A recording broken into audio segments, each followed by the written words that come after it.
Fora da política não há salvação. Um canal e podcast para discutir política. Produzido por mim, o cientista político Cláudio Couto.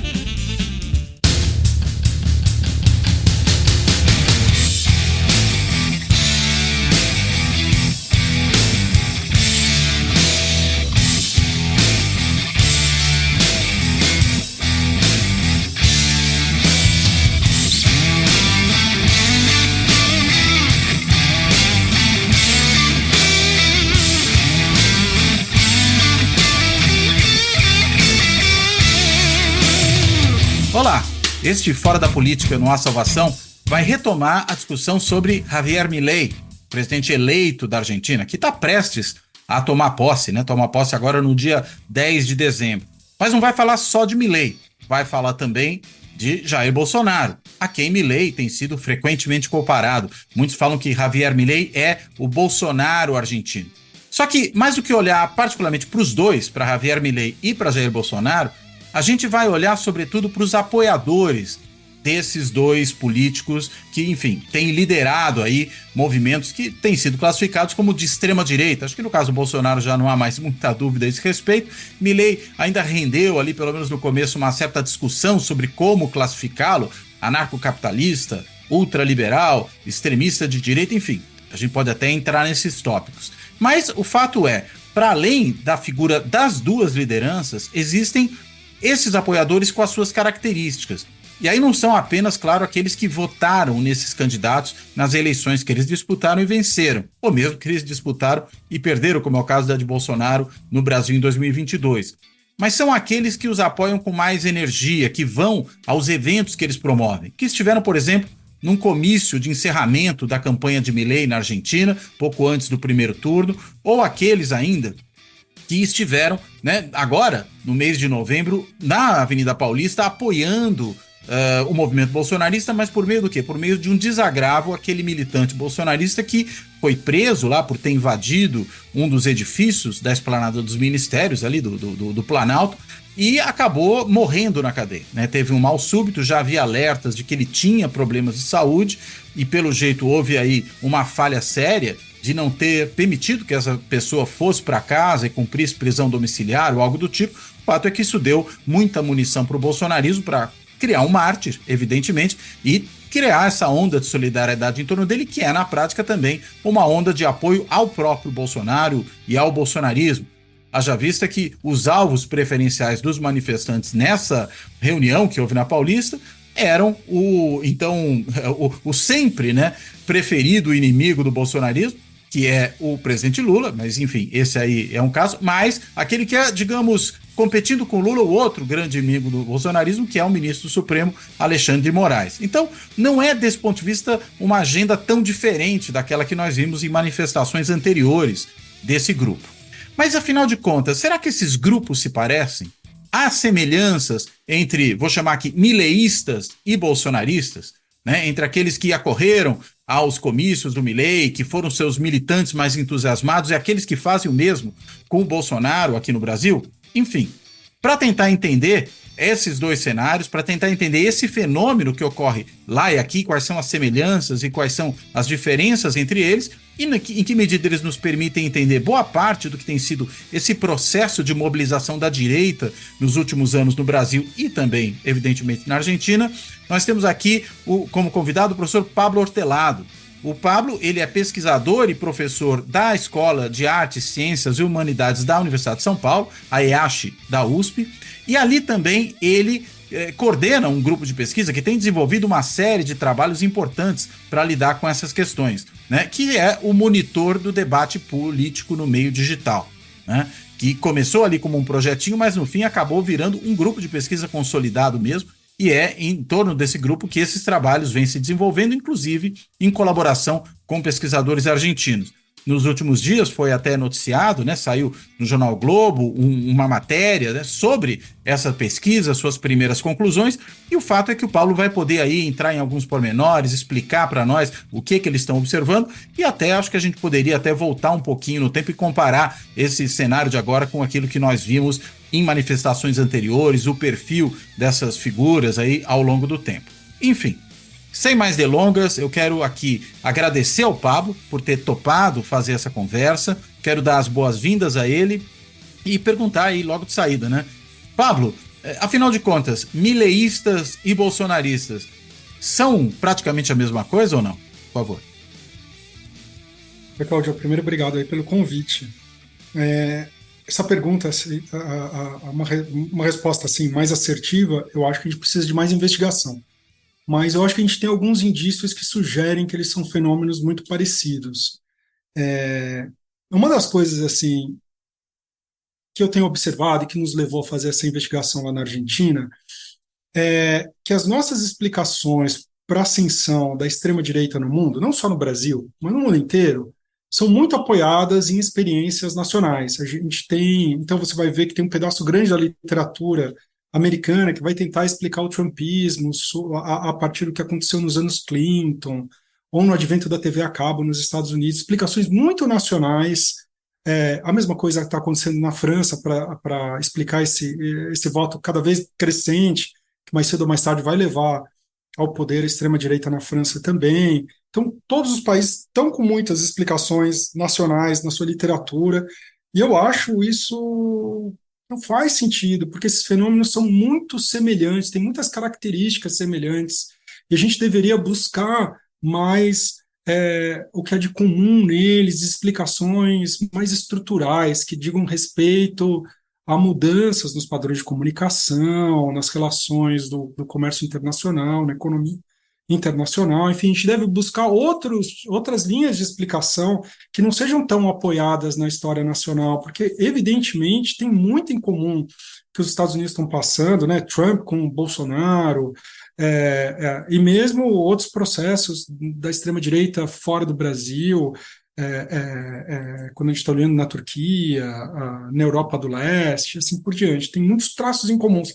E a gente tem feito um esforço, né? No começo da nossa investigação, a gente enfatizava muito a história nacional, e a gente está se esforçando de sair de explicações nacionais, deixar de olhar tanto para a história do PT, do antipetismo, de junho de 2013, que são as chaves interpretativas mais frequentes na literatura brasileira, e olhar mais para explicações internacionais. Foi um pouco nessa linha que a gente começou a acompanhar mais de perto a ascensão do fenômeno Milley, né? A gente tinha pistas de que podia ser alguma coisa parecida. A gente tinha um interesse particular, porque é uma sociedade bem mais parecida com a nossa, a Argentina, então talvez ele tivesse traços importantes, e foi com esse espírito que a gente foi.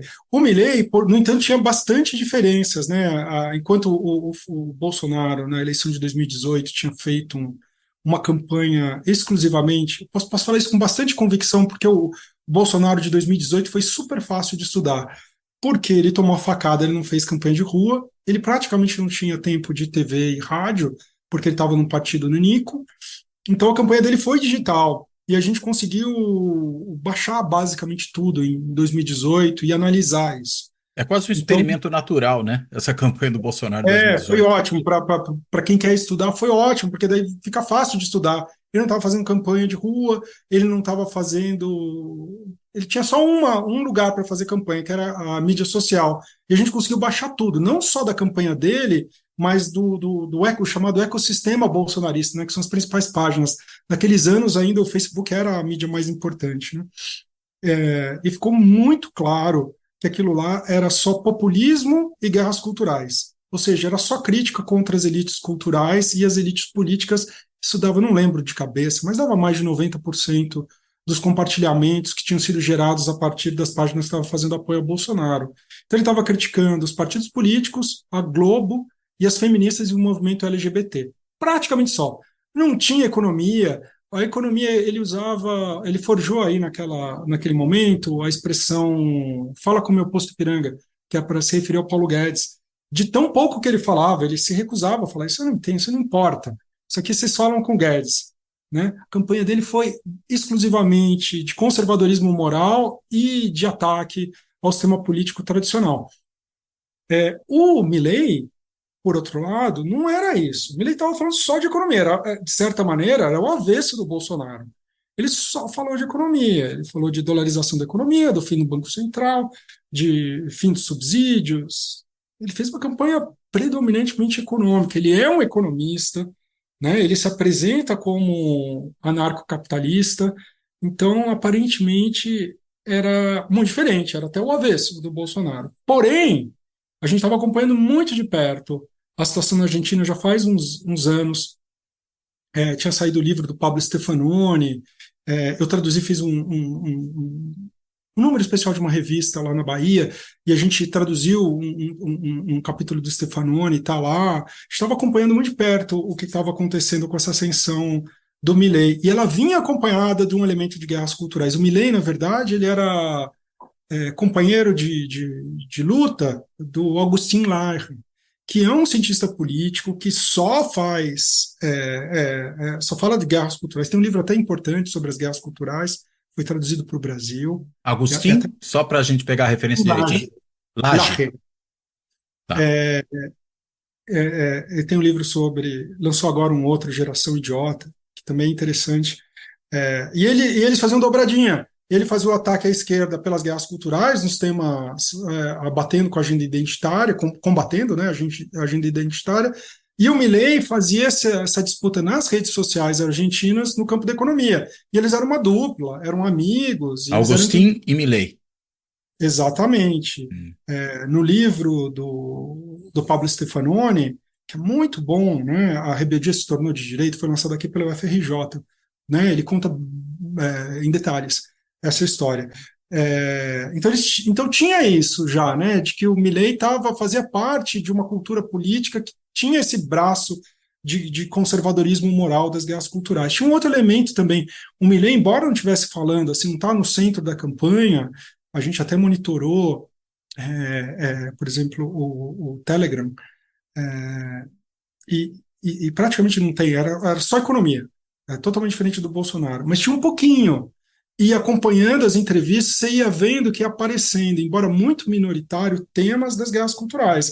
Então, Milei falou que ia tirar a educação sexual das escolas, porque estava sendo utilizado para ensinar ideologia de gênero. Ele tinha mudado a posição histórica dele, que era a favor da liberação das drogas, para se tornar crítico das drogas, numa chave esquisita. Ele tinha dito: não, cada um faz o que quer, porém o sistema de saúde é público, infelizmente é público. E já que ele é público, o custo de você usar drogas e se estragar é que eu vou pagar, então você não pode se estragar. Ele começou a pediu para mudar a estimativa do número de vítimas da ditadura argentina, propôs rever o referendo que tinha legalizado o aborto na Argentina, enfim. Ele estava incluindo esses temas da pauta cultural, que a gente chama aqui da pauta dos costumes, na periferia da campanha. E essa nossa... E mais tardiamente, né? E aí a gente queria saber o seguinte, essas pistas são suficientes para a gente dizer que tem um combo que tanto aqui quanto lá, o que a gente está vendo é um casamento de um conservadorismo moral com uma espécie de liberalismo extremo na sociedade, né? Do ponto de vista da sociedade, ela está abraçando uma espécie de ideologia, de combo ideológico, e foi com isso na cabeça que a gente fez essa parceria com pesquisadores da Universidade de Lanús, na Argentina, que um estudante nosso tinha ido lá, tinha encontrado eles é um pessoal que trabalha com campanha política, tem muita experiência em fazer pesquisa de opinião. A gente montou uma parceria deles. A gente tem muita experiência em fazer pesquisa de opinião em populações mobilizadas, né? Eu acho que a gente tem a maior série histórica do Brasil. Desde 2015 tem talvez 20 e poucas pesquisas acompanhando o processo de mobilização social brasileiro com pesquisa de opinião, medindo demografia, identidade e também opinião. Que é o que está disponível no site de vocês, né? No monitordigital.org. Exatamente, pode ir lá, que tem toda a série histórica bem interessante para quem se interessa por esses assuntos. E aí a gente fez essa parceria, e a nossa ideia era aplicar um questionário, a gente desenvolveu um questionário com questões que dizem respeito ao liberalismo econômico e algumas questões, um conjunto de afirmações pedindo para os entrevistados concordarem e discordarem.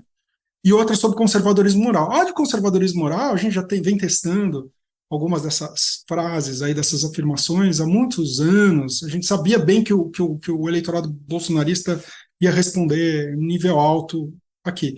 O liberalismo menos, a gente tinha investigado menos. Hum. Então a ideia era a gente comparar duas populações mobilizadas, apoiadores do Milei e apoiadores do Bolsonaro. O Milei ia fazer um encerramento de campanha lá no lugar, no Movistar Arena, que é tipo, nem sei o que é, assim, uma casa de shows grande que tem no Hum. centro de Buenos Aires. Foi, se não me engano, 12 mil pessoas, enorme. E aí a nossa ideia era fazer isso e fazer no 15 de novembro, bolsonarista, né? Aí o 15 de novembro até terminou sendo meio magrinho, a gente até desistiu, porque ele foi pouco mobilizado, mas em seguida, Flopou. exatamente, em seguida eles chamaram, né, porque aquele ativista bolsonarista que foi preso no Rio de Janeiro faleceu, né, de causas naturais, né, de doença, não foi de... Uhum. E eles armaram aquele protesto e aí foi perfeito, porque a gente tinha dois grupos mobilizados, até o número, né? A gente fez a contagem também, que é uma coisa que a gente faz no grupo, a gente faz contagem de manifestação da multidão no protesto com meio de contagem por software e foto aérea. Até deu um número super parecido, foi até legal por isso também. E a gente comparou. Quando a gente fez esse questionário, nós fomos uma puta surpresa, porque foi Hum. muito parecido, Cláudio. Foi um negócio assim. Vocês não esperavam algo tão similar? Não, cara. Não, você sabe que até hoje, de vez em quando a gente fez alguns estudos, a gente faz estudo de população mobilizada em São Paulo. A gente já fez fora, no 7 de setembro do ano passado, a gente fez no Rio de Janeiro, né, em parceria com o pessoal da UERJ lá, do Departamento de Ciência Política da UERJ. A gente já fez também uma vez para estudar a diferença a capital interior, a gente foi lá para Sorocaba fazer.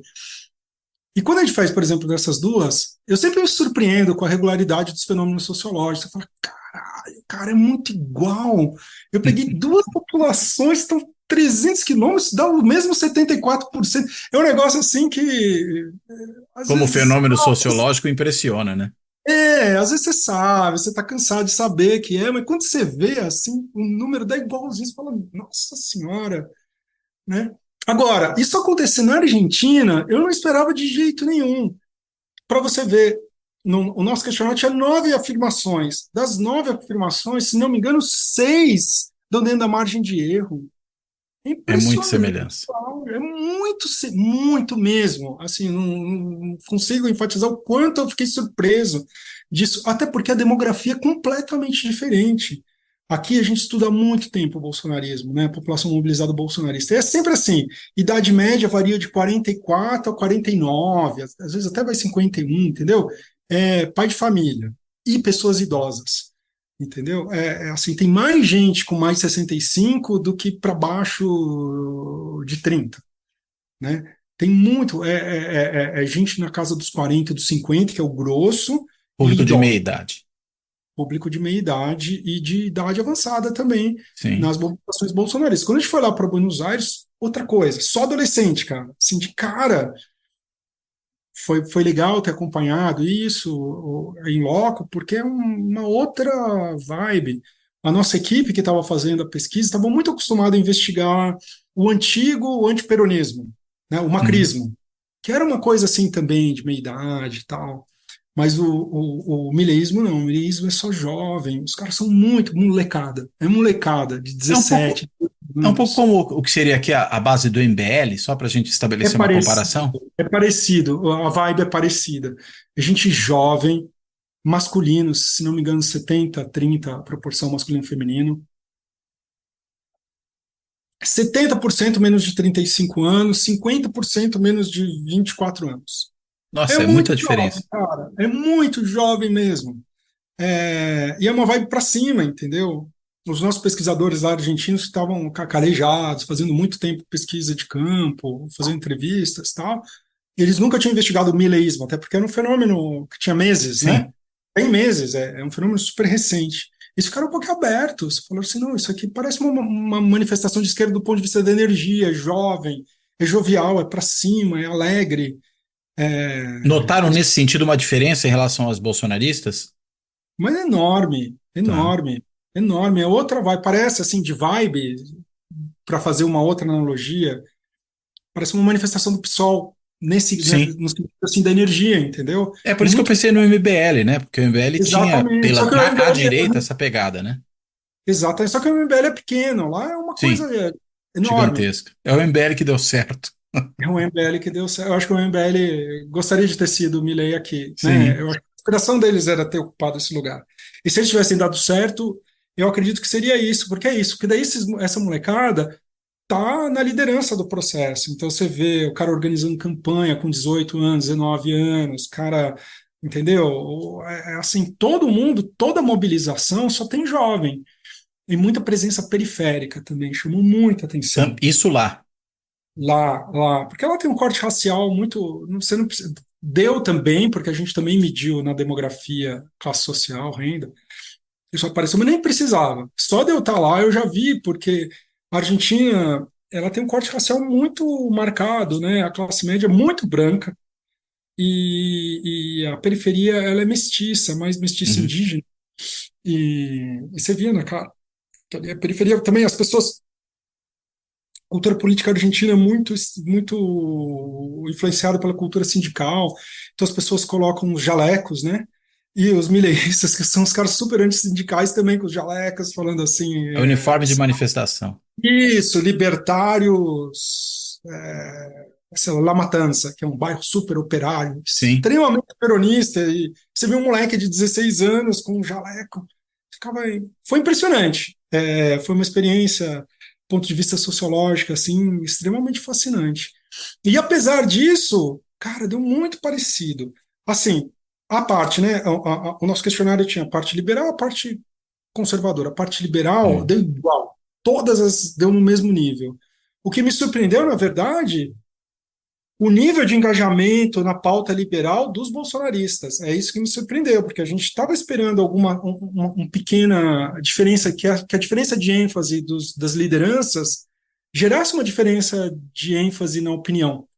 E não, no bolsonarismo, assim, foi o mesmo nível de adesão às teses liberais que teve lá na Argentina, que é uma coisa que eu já devia, depois eu falei, pô, eu já devia, porque a gente estudou em 2019 a manifestação a favor da reforma da Previdência que teve em 19, isso já tinha me chamado a atenção, mas eu tinha, às vezes a gente, muita coisa assim, a gente esquece, eu falei, nossa, prestar atenção, isso tem uma regularidade, isso não é de agora, e isso vai contra o entendimento de que liberalismo não engaja politicamente, né? A história do Milei é isso. No meu entender, assim, o Milei, a estratégia eleitoral do Milei está muito vinculada à história do libertarianismo americano, né? O principal teórico do Milei é o Rothbard, Hum. né? E o Rothbard, nos anos 90, ele teve uma crise, achava que o libertarianismo era um movimento de classe média, minúsculo, irrelevante, e ele lançou a candidatura puxa vida, Aonde isso? nos Estados Unidos nos Do anos Ron 90, Paul? É nele que você está pensando? do Pat Buchanan. Ah, do Pat Buchanan. Buchanan, Tá.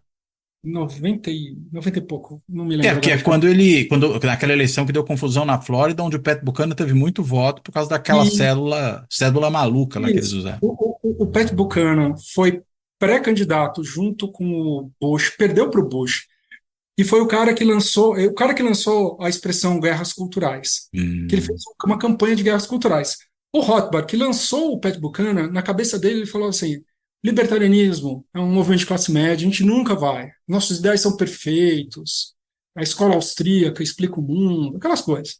Porém, a gente não tem adesão política, então a gente tem que fazer uma fusão do conservadorismo, por isso que ele se dizia paleolibertário, né? Tem que fazer uma fusão do conservadorismo moral com o libertarianismo. E o resultado disso vai ser um movimento de massas, né? Que a gente traz as massas por meio do conservadorismo e dá uma orientação de política econômica por meio do libertarianismo. Essa é a estratégia. O Pat Buchanan perdeu as prévias e ele termina a vida assim um pouco frustrado politicamente, que tipo, o plano dele não deu certo, e meio achando que o libertarianismo não ia dar.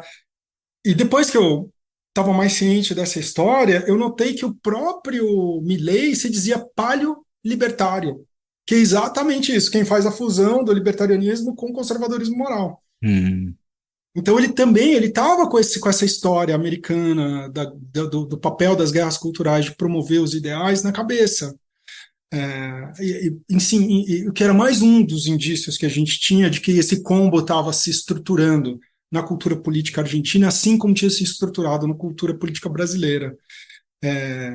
Enfim, e aí na Argentina essas questões conservadoras deu um pouquinho abaixo, mas não foi tão baixo, não. Se você pensar que o fenômeno lá é muito mais recente que no Brasil, que o fenômeno lá, a demografia é jovem, é muito mais semelhante do que diferente. Essa é a minha observação principal. É estranhamente semelhante demais. Estranhamente semelhante demais. Estranhamente, não ao ponto de você achar que tem alguma coisa errada com a pesquisa, mas ao ponto de você perceber que talvez aquilo que você falou no começo, de que são fenômenos estruturais de natureza internacional que estão em vários lugares, isso se confirma, né? No fundo, imagino que seja nessa direção, né? Porque surpreende, né, as regularidades, porque a gente tende a achar que a gente tem muito livre-arbítrio, muita. E aí, quando você olha os fenômenos sociais, eles têm aquelas umas regularidades, né? A gente tem menos margem de ação do que a gente acredita. Eu acho que A- é isso. Agora, quando você falou das particularidades nacionais, né, que você acha um problema ficar se focando nelas, né?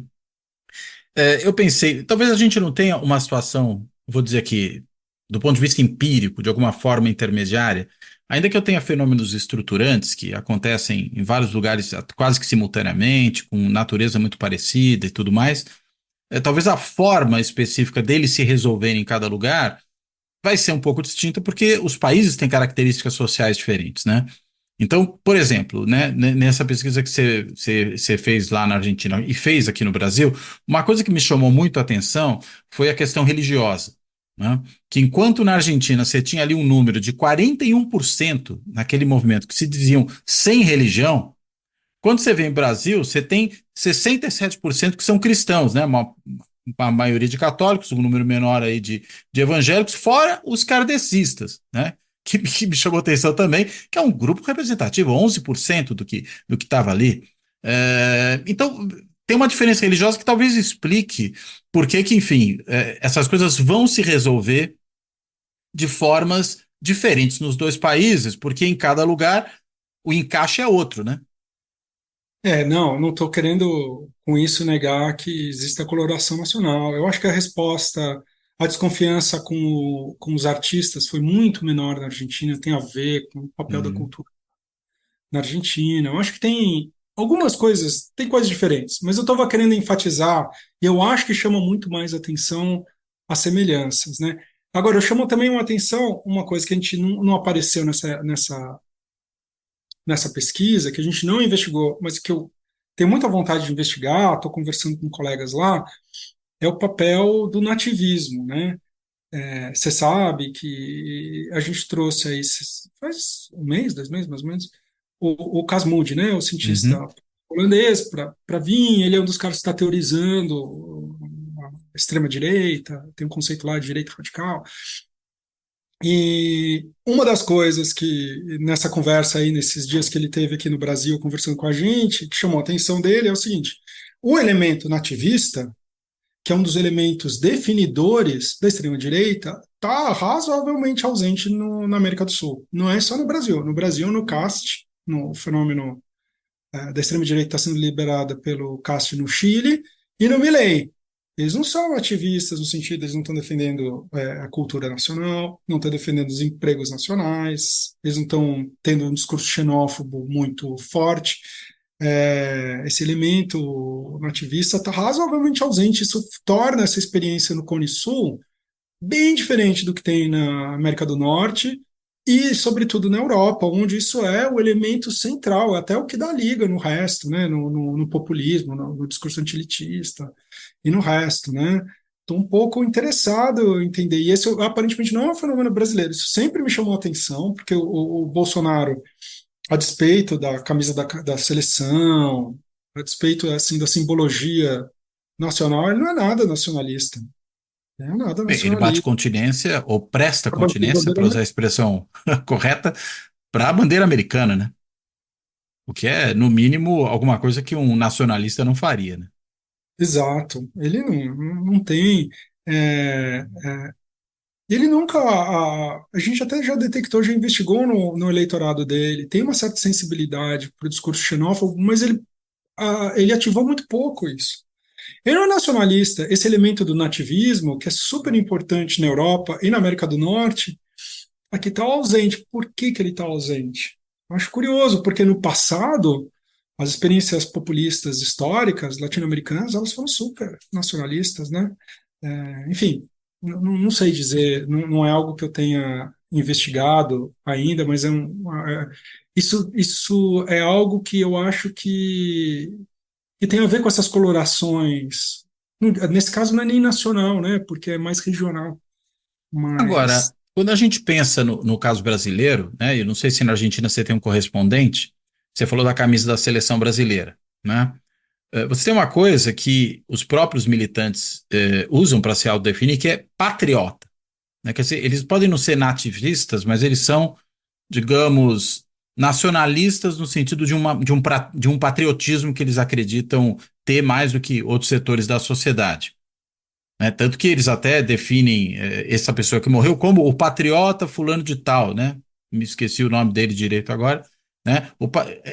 Me chamou a atenção isso, essa menção a essa pessoa, o mártir, como o patriota fulano de tal. Né? E, claro, isso também dá aso para tirada de sarro, o patriota do caminhão e coisas do tipo. Mas isso talvez não fosse um sinal de que há algo que em circunstâncias históricas diferentes, né? A gente não tem uma onda migratória como tem os europeus, por exemplo, da África, da própria América Latina, da Ásia, que eles percebem como uma ameaça existencial à sua cultura, ao seu modo de ser. O que a gente às vezes vê é uma xenofobia interna, né? Do sul-sudeste contra o nordeste do país, inclusive calcada na diferença dos resultados eleitorais, né? Mas essa questão do patriota, ela não teria aí um lugar similar a esse do nacionalismo, do nativismo, no caso? então, eu acho curioso isso, Claudio. É algo que me intriga também, assim, como está te chamando a atenção. Porque, sim, se você pegar das identidades políticas, patriota, se você for medir, acho até que a gente já mediu no passado, dá alto, viu? Dá alto junto com conservador e de direita, é uma identidade política super forte. Porém, ela não vem acompanhada de nacionalismo, né? Eu acho estranho, acho muito. Você vê, no Milei, aqui no Brasil, a gente não tem um problema migratório forte, mas a gente tinha situações migratórias conflitivas. A gente tinha a questão dos haitianos, tinha a questão dos venezuelanos. Eu acho que o Bolsonaro, se quisesse, ele podia ter ativado isso e desenvolvido, mesmo com um problema menor. Mas no caso do Milei, é até maior. Posso estar enganado que eu estou falando de cabeça, mas acho que 5% da população argentina é imigrante. É imigrante. Hoje. Não, é hoje. Não é pouco. O Milei Uhum. ativou pouquíssimo esse sentimento. Até porque Pouquíssimo. se ele é um libertário, ele deveria apostar na livre circulação das pessoas, né? Pois é, mas ele, por outro lado, ele é um conservador, né? Sim, Moral também. Ele é um paleo-libertário, né? Ele sim. poderia acochambrar, do mesmo jeito que ele criou aquela acochambrada ideológica lá para ser contra as drogas. Mas Porque um ele não libertário também não seria contra ou a favor da ilegalidade das drogas, né? exato, ele deveria ser a favor das liberdades individuais, Liberalização. todas elas, né? E ele está tá criando ali fazendo umas manobras ideológicas ali para acomodar, para se tornar mais conservador. Acho curioso. Eu não tenho as respostas para isso, não, Claudio. Tá. Mas me intriga do mesmo jeito que você. A minha resposta, assim, provisória, é que esses símbolos nacionais, essas cores nacionais, elas são usadas como símbolo populista da unidade do povo frente às elites, sobretudo as elites políticas e as elites da qual o Bolsonaro se exclui, obviamente, né? As elites políticas, que são os partidos políticos tradicionais, e as elites intelectuais, que são as elites progressistas das universidades, os professores, as ONGs e assim por diante. Então, essa unidade, a unidade do povo, é como se fosse esse inimigo que na Europa, nos Estados Unidos, é um inimigo estrangeiro, é uma espécie de inimigo interno. Quem me parece, seja as elites, seja, não sei, esse antagonista do homem de bem, que no Brasil é o vagabundo.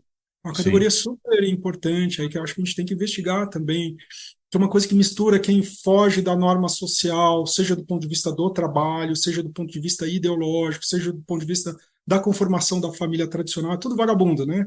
Então, eu acho que esse antagonismo, todo esse discurso estruturado em torno do homem de bem, ele tem como seu negativo o vagabundo, que é uma coisa vaga, um significante que abrange quem desvia da norma social de um número, de mais de um jeito, que desvia da norma social mais de um jeito. É quem não trabalha, é quem não quer trabalhar, é quem é marginal, no sentido que comete crimes, é quem tem ideias desviantes, quem tem práticas afetivas desviantes, quem tem conformações familiares desviantes. Acho que é uma coisa que a gente precisava investigar melhor. E que aparece, por exemplo, no caso do discurso do Bolsonaro, não sei como isso aparece no caso do Milei, naquela discussão da maioria, né? Nós, cristãos, somos a maioria e as minorias têm que se curvar às maiorias e tá. Porque no fim das minorias que ele está falando são essas minorias desviantes, entendeu? Sobretudo do ponto de vista comportamental, né? Ele não está falando de Exato, minorias étnicas especificamente, né? Até exatamente. porque às vezes você tem maiorias étnicas e não minorias, mas você está falando dos homossexuais, você está falando da intelectualidade, dos artistas, né, dos esquerdistas, enfim. E por aí vai, né? Exato. Agora, por que que esse antagonista do discurso da extrema-direita no Cone Sul foi concentrado nesse desviante nacional e não no estrangeiro é um elemento. Me chama a atenção, em particular, a Argentina nesse, porque a Argentina tem, 5% não é pouco não, Cláudio. Deve ser um nível de alguns países europeus, entendeu? De imigrantes. Dava para ele ter acionado. Eu acho que até aqui no Brasil dava para ter, porque a gente teve conflito com o haitiano, a gente teve conflito com o venezuelano lá na fronteira. E, na verdade, você não precisa ser real, uma coisa real, porque é É uma que nem construção a retórica. xenofobia anti-islâmica nos países da Escandinávia, né? Que quase não tem ninguém islâmico ali e ainda assim você tem uma xenofobia, né? Você pode construir, porque daí você cria o medo, mesmo sendo um fenômeno super marginal, super pequeno, dava. Eu acho que dava. Eu acho que ele não foi. E antes você podia falar, não, vai ver alguma particularidade do Bolsonaro enquanto liderança, que ele não quis motivar. Mas aí você olha para o Milei, olha o Castro até fez um pouquinho a mais, mas menos do que você, menos do que que o contraparte dele na Europa. É interessante isso, né? Eu não sei explicar, não. Só Eu estou observo. pensando numa coisa que tem a ver com a nossa história própria, e acho que não nossa brasileira só, nossa latino-americana, ou pelo menos sul-americana, muito claramente, que foi, ao longo de décadas e que culminou nas ditaduras militares, a ideia do inimigo interno, né? Então você sempre tem um inimigo interno, que tradicionalmente eram os comunistas, né? Ou aqueles que pudessem ser taxados de comunistas, que aparece também, né? Nessa discussão desse pessoal. Nossa Exato. bandeira jamais será vermelha, até a Globo vira comunista, enfim, aquela coisa toda. Então, se o inimigo é interno, e talvez não tenha sido só ali nos anos 50, 60, 70, no período da Guerra Fria, mas essa ideia de que o inimigo é interno, ela possa ter, de alguma forma, nos moldado, né? Do ponto de Eu acho, vista de por onde é que se trava essa disputa.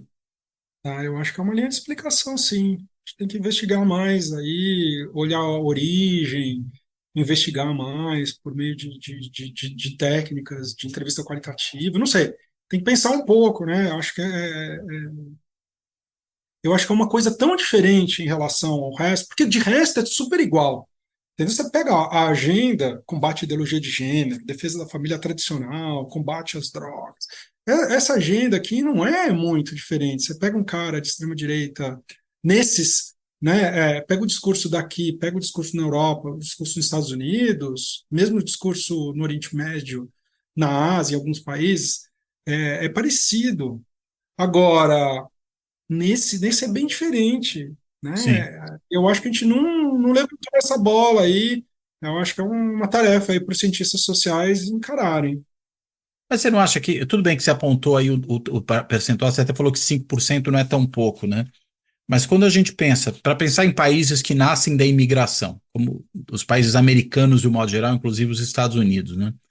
De qualquer modo, a gente tem um fluxo migratório que é muito mais forte para os Estados Unidos do que é para os países da América Latina como um todo, que são, na realidade, exportadores, né, de migrantes. Eles mandam migrantes para os Estados Unidos. E aí, claro, esse discurso vai calar mais fundo no caso americano, onde você também já tem uma história de segregação racial nunca resolvida por completo.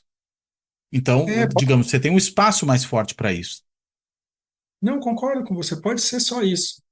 Só acho que a gente tem que olhar com mais cuidado. Esmiuçar, né? É, porque pode não ser. Porque pode não Claro, ser. Países, por exemplo, a Espanha, tem sentimento xenófobo, com muito pouca migração e imigração lá. Lá tem muito pouca para padrões europeus. Só estou dando sim. um exemplo assim ao acaso, entendeu? Pode não ser isso. Eu fico E pensando só o em que Chile medida eles olham para os tá, vizinhos, né? Quer dizer, e o os Chile, meus vizinhos sofrem com a imigração, o próximo sou eu. e o Chile está passando por um processo aí forte de migração de venezuelanos para lá. Uhum, A Argentina tem imigração de bolivianos, de sim, paraguaios, de venezuelanos, entendeu? Não é pequeno lá, não.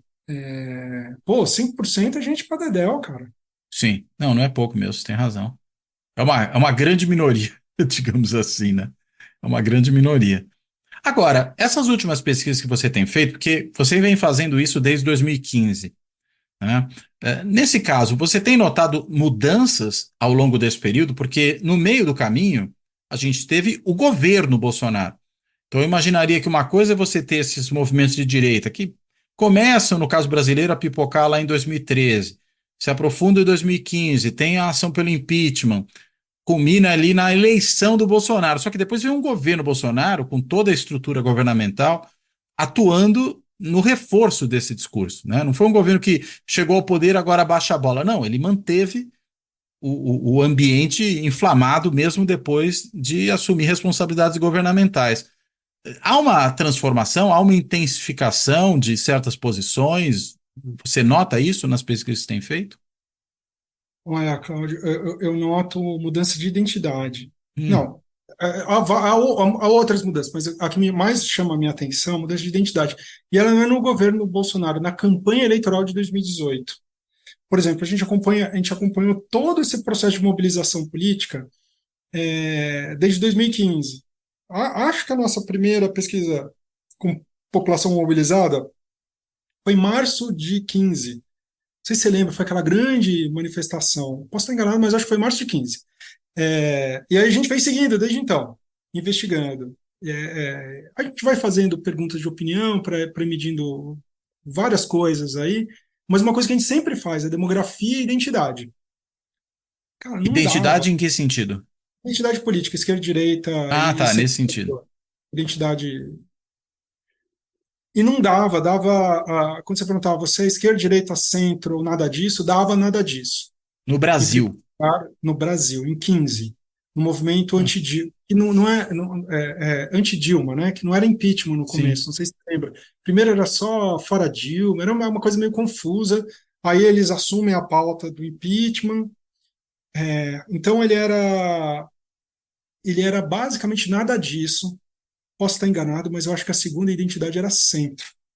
Mas se não era Hum. centro, o centro estava meio empatado com a direita. Olha que coisa. Aí, quando você chega na campanha do Bolsonaro, a gente não. 18 a gente faz umas coisas no começo do ano, tem a campanha do Bolsonaro. No final do primeiro, agora eu não lembro se foi final do primeiro turno, no início do segundo, já estava o Bolsonaro. As mesmas organizações que haviam convocado os protestos pelo impeachment, que era o MBL, o Nas Ruas, que era o herdeiro do Revoltados Online, né? Que ele é meio um racha, É o meio movimento uma da coisa Zambelli, né? da Zambelli, né? Que ela começa no Revoltados Online. E o Vem para a Rua, as três organizações que convocavam os movimentos convocam a favor do Bolsonaro, Hum. pedindo. Então, são os mesmos convocantes, tal. Aí a gente vai medir e de repente dá um salto, cara, um salto. Assim, você pega o gráfico, dá um salto quando você faz a série histórica, né? Na autoidentificação como direita, A né? autoidentificação. Aí direita e conservador sobe para mais de 50%, não sei os números de cabeça, mas sobe, elas já são predominantes, e de lá em diante, aí é praticamente todo mundo, direito conservador, né? A campanha de 2018 fez, ela tinha esse elemento antissistêmico no começo, e eu acho que essas lideranças de direito conseguiram imprimir uma identidade conservadora, uma identidade de direita, uma identidade até talvez liberal, não me digo liberal, mas eu suponho que também a esse grupo. É, foi uma construção, foi difícil de emplacar, mas na campanha de 18 emplacou, colou de vez e não saiu, acho que não vai sair. Acho que isso virou uma coisa mais estrutural dessas populações mobilizadas, né? Aliás, isso foi uma coisa que me chamou a atenção nessas duas pesquisas aí, Brasil e Argentina recentes, né? Você falou que muita gente no começo aqui se identificava como nada disso, né? Enquanto que a gente vem para agora, né? Nessa última pesquisa, vocês mostraram ali um dado que me chamou a atenção, né? Entre os manifestantes bolsonaristas, né? Você tem 92% se dizendo de direita e só 4% de nada disso. Gozado tem 1% de esquerda, eu queria saber o que essas pessoas foram fazer lá, mas tudo bem. E você tem, quando você vai para a Argentina, ninguém se dizendo de esquerda, mas você tem, veja, 59%. Ainda é muita coisa, evidentemente, está falando de quase 2/3, um pouco, 3/5, né? Dessas pessoas se declarando de direita, mas comparados aos 92 no Brasil, digamos, eles parecem que ainda estão no estágio anterior, né? Que você tem muita gente se dizendo de centro aqui ainda. Muita gente, 11%, mas comparado aos 2% de centro no Brasil, é bastante considerável a diferença, né? É, se eles estão seguindo o mesmo caminho nosso, é só uma questão de tempo. Daqui a 2 anos você vai medir isso, você vai dar 90 lá também. Aqui eu chamo a atenção, cara, na época do impeachment da Dilma, e mesmo depois, impeachment da Dilma é 16, né? 16, 17, Uhum. 17.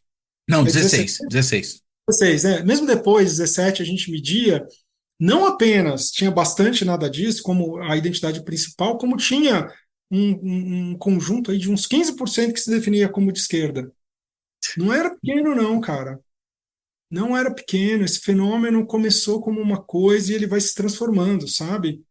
E tem a ver com o fenômeno da polarização política. A polarização política torna homogêneo os grupos sociais, né? A dinâmica de antagonismo afetivo, ele vai empurrando as pessoas para alinharem as suas identidades, alinharem as suas opiniões. Para mim, esse é um fenômeno muito claro. Quando a gente olha para a série histórica, isso aparece com muita clareza.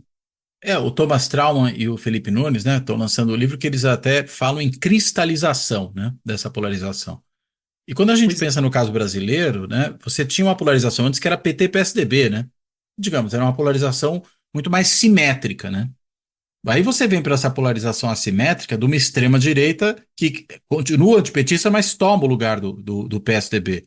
E aí puxa o resto, me parece, muito mais para a direita do que você tinha antes. Então tinha espaço para centrista, até para a gente de esquerda, né, no antipetismo lá atrás.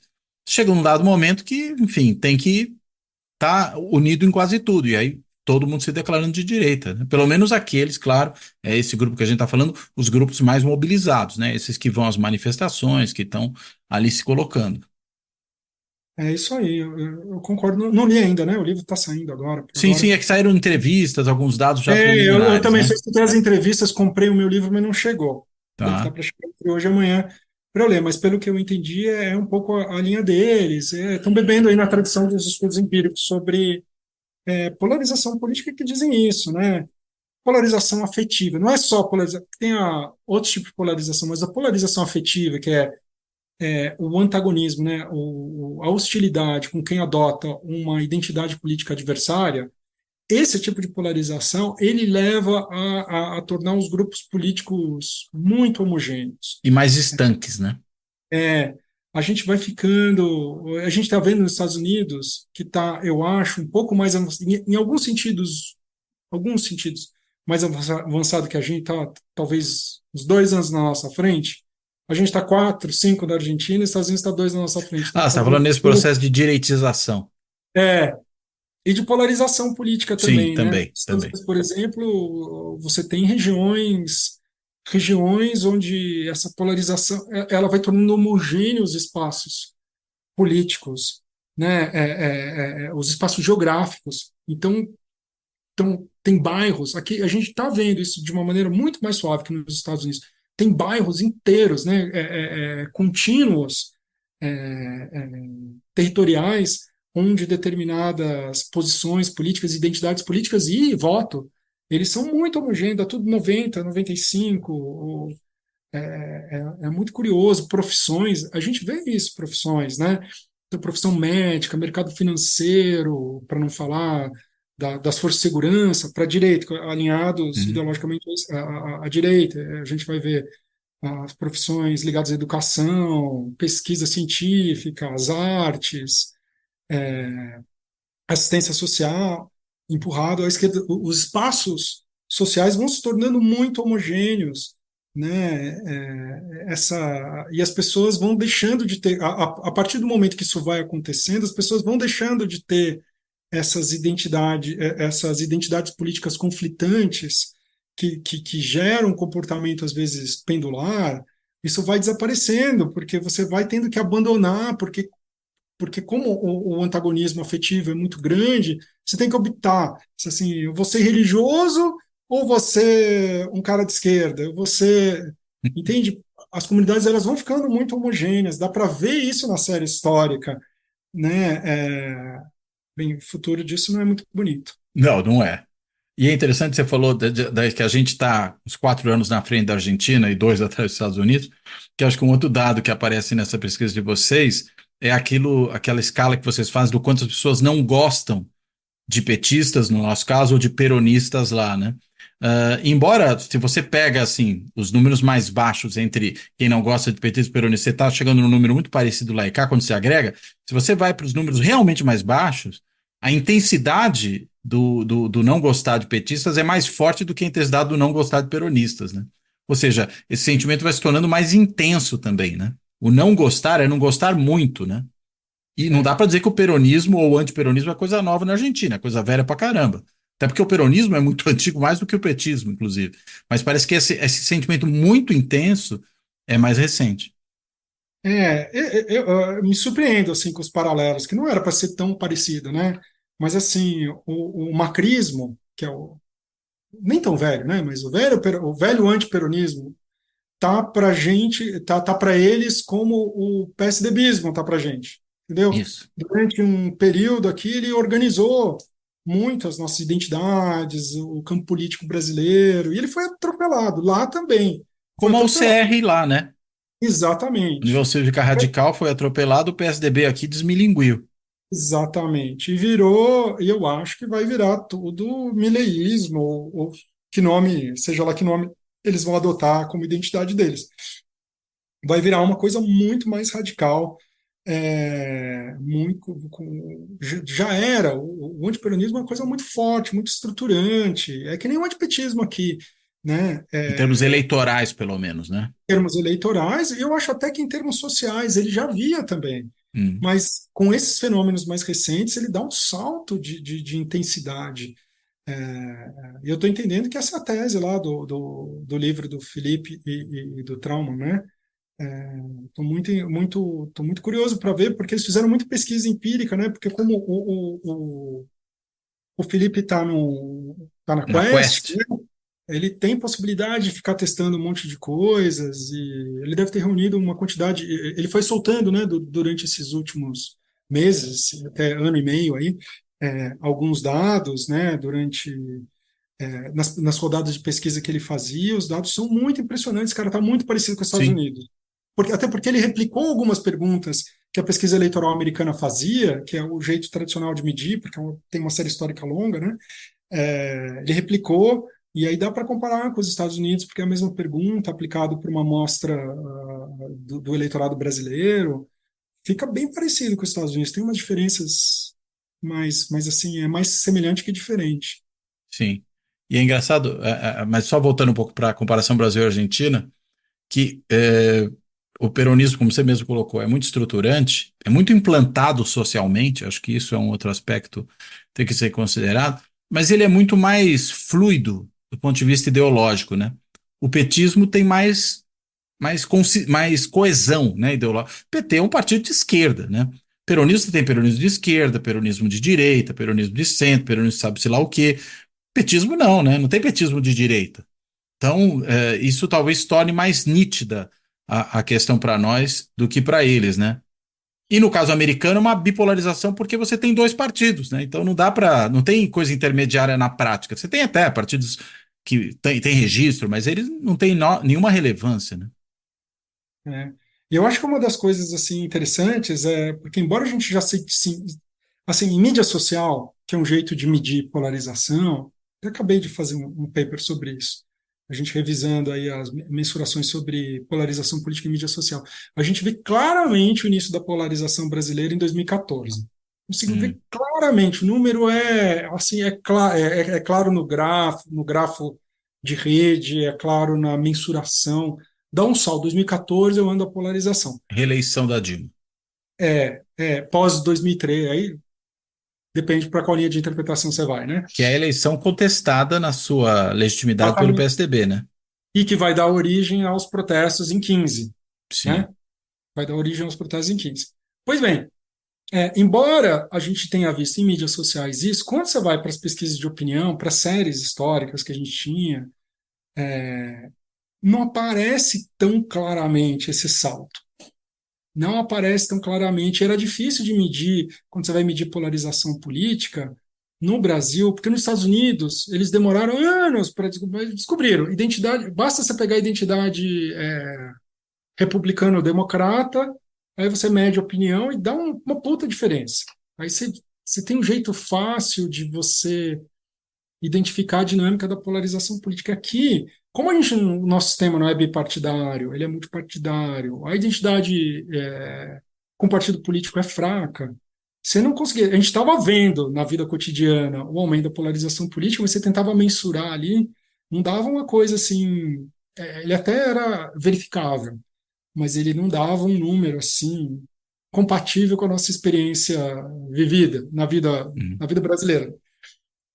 E eu acho que essas séries aí, esse estudo do Felipe vai mostrar, se ele vai apresentar do mesmo jeito que ele tem apresentado aí nos últimos anos, é que hoje em dia é só lulista e bolsonarista. Tipo, simplificou, entendeu? Mesmo que Bolsonaro não seja mais eleito, alguém vai tomar o lugar dele, porque imagina, isso é um fenômeno social, não é um fenômeno eleitoral, seja lá quem tomar a liderança disso, vai continuar, talvez vai mudar a nomenclatura, a gente não fale mais de bolsonarismo, mas vai ser o É, mesmo fenômeno mas pensando social. que a gente fala até hoje em peronismo, né? Exato. A gente E o pode Peron falar, já foi embora há muito tempo. é, aí é uma opção nossa aí de qual nome que a gente vai dar para esse Sim. fenômeno, né? Mas assim, enfim, independente da nomenclatura, o fenômeno social eu acredito que ele vai seguir existindo, porque é uma força social super importante, ele vai ter uma expressão eleitoral, e essa expressão eleitoral é suficientemente para distinguir na massa de eleitores de diferenças de opinião absurdas e diferenças da maneira como a gente se comporta em relação a quem tem a opinião adversária, que é uma hostilidade grande pra Hum. caralho. É alta demais, gente. Porque uma coisa assim, você vai falar assim, os ativistas, o cara que é militante, né? Aquele público pequeno, aquelas dezenas, talvez centenas de milhares de pessoas que apoiam fervorosamente, odeiam outro time. Uma outra coisa é você medir isso na população em geral, que a gente está falando de 100 milhões de eleitores. Mas está aparecendo nos 100 milhões de eleitores, então isso preocupa demais. Porque, na verdade, isso reduz espaço para a convivência democrática, né? É o Reduz, inimigo que está sendo eleito, não é, é o é adversário. preocupação. Todo mundo que estuda polarização política, a nossa preocupação é: eu pego esse gráfico, faço a projeção dele e falo, meu, isso aqui vai dar violência política. Mas, Hum. óbvio, é inevitável. Se ele continuar crescendo, se ele não for revertido, vai dar violência Bem, política. É violência política mesmo. na A última gente se eleição já escuta deu, muito né? Alguns episódios repetitivo. ali aqui. Isso, mas pode ser muito pior do que isso. Não só Então, episódico, né? E mesmo o 8 exato. de janeiro, né? É um ato de violência política. Óbvio que é um ato de violência política. Então a gente precisa segurar esse negócio, né? Eu acho que o alerta de quem está estudando polarização política é sempre esse. Assim, porque parece, do ponto de vista, né, porque a nossa polarização é assimétrica, né? Sim. A direita foi muito mais para a direita que para a esquerda. O Porque Lula não é o o pessoal. PT não é um partido extremista, o bolsonarismo é um movimento E extremista, né? isso. O equivalente do Bolsonaro é o PSTU, PCO, não sei quem é, quem seria, né? E não é, o Lula é Sim, um político centrista. Por, porque, não obstante, a polarização existe, né? Que sim, é a consolidação desses polos e o antagonismo afetivo, né? Das pessoas que estão nos dois grupos não se aturarem. Seriam hostis um com o outro. Mas o fato de ser assimétrico faz com que as pessoas falem assim, não, então é muito mais legítimo esse campo, o que a gente tem que, para resolver a polarização, é tirar esses caras aqui, só que isso não funciona. Não é só porque esses caras foram demais para a direita, até flertando assim com o rompimento das regras democráticas, que a solução é tirar ele. Não, porque se você começa a combatê-los dentro de uma lógica polarizada, a resposta é a consolidação da intensidade do conflito.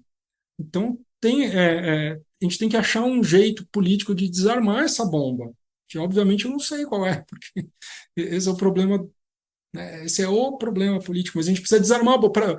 Eu não sei qual é a saída, mas eu sei o que não é a saída. Eu sei que entrar no jogo da polarização, é, é, de fazer um antagonismo com um dos lados de um jeito enfatizando a hostilidade e a desqualificação de quem adota a identidade adversária não funciona. Isso aí, então, isso só gera mais, só consolida e intensifica a natureza da polarização política sim.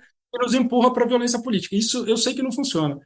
O que funciona, eu acho que é a pergunta de US$ 1 milhão, né? A pergunta que a gente precisa entender para resolver. A gente precisa desarmar a bomba, né? E ela leva em conta que a gente vai ter que se lidar com essa metade do eleitorado que foi para posições muito extremas. A gente vai ter que trazer esses caras para cá, para o jogo democrático. A gente não pode seguir empurrando os caras para a margem.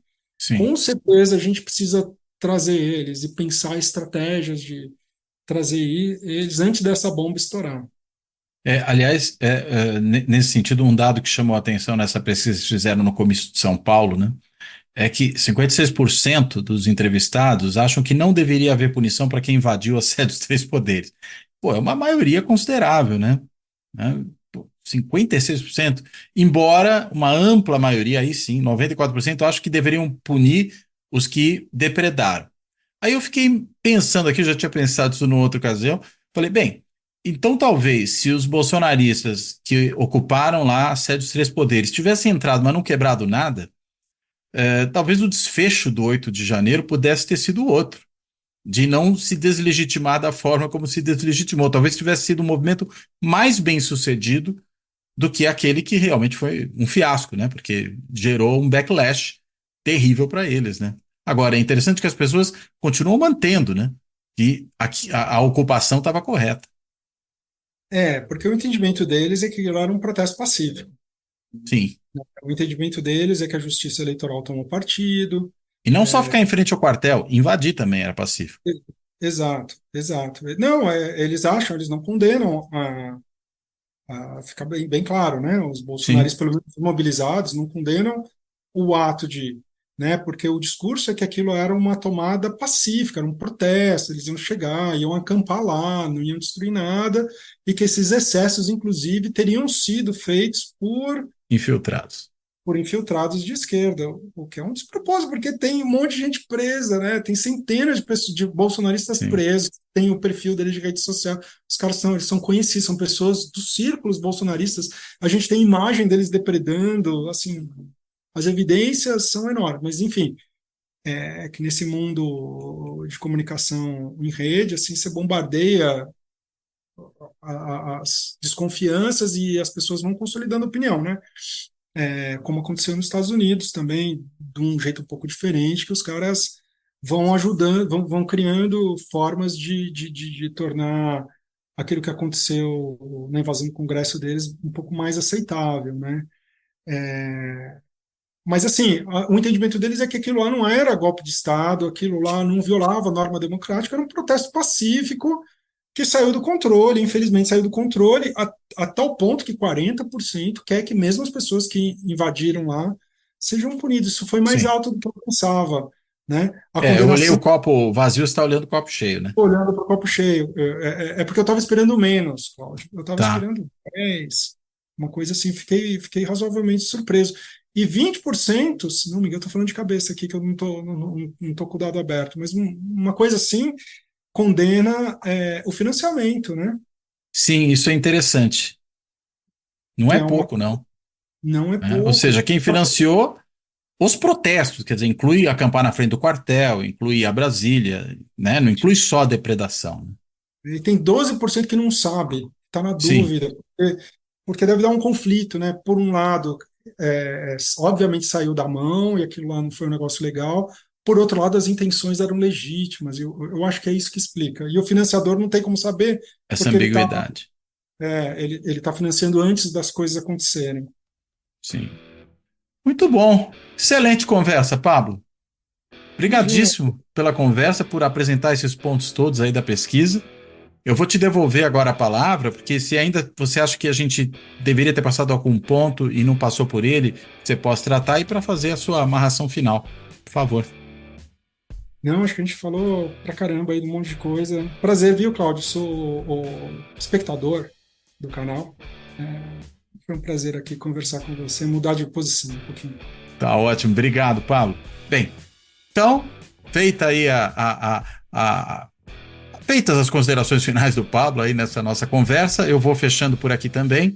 E, como sempre faço no fechamento, quero primeiro agradecer a todas e a todos que têm aí seguido o Fora da Política Nossa Salvação, seja no canal do YouTube, seja no podcast. Lembrando que no podcast ele está em mais de 20 plataformas de áudio. E no Spotify tem a opção de assistir também o vídeo, se quiser, ou se quiser dar uma olhadinha no meio da escuta. E também, claro, agradecer a todos e a todos que têm apoiado aqui o projeto do canal de alguma forma, né? Seja por meio de uma contribuição pontual ali no botãozinho do YouTube, do Valeu Demais, seja fazendo uma contribuição continuada, se tornando membro do canal por intermédio do Clube dos Canais, é só se inscrever no canal, seja fazendo uma assinatura simbólica no site de financiamento coletivo benfeitoria.com, lembrando que o endereço é www.benfeitoria.com/apoio Fora da Política Nossa Salvação, tudo junto. E finalmente ainda quem tem também apoiado o canal aí por meio do Pix, né? E a chave Pix do Fora da Política Nossa Salvação é o e-mail de contato @fora da política nossa salvação.info, que é também o e-mail para quem, claro, quiser mandar aí uma mensagem para conversar com a gente. Contato @fora da política nossa salvação.info. Bem, então, feita aí essa minha despedida, eu reitero aqui meu agradecimento ao Pablo, me despeço dele, me despeço de todo mundo. Até a próxima.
Fora da política não há salvação.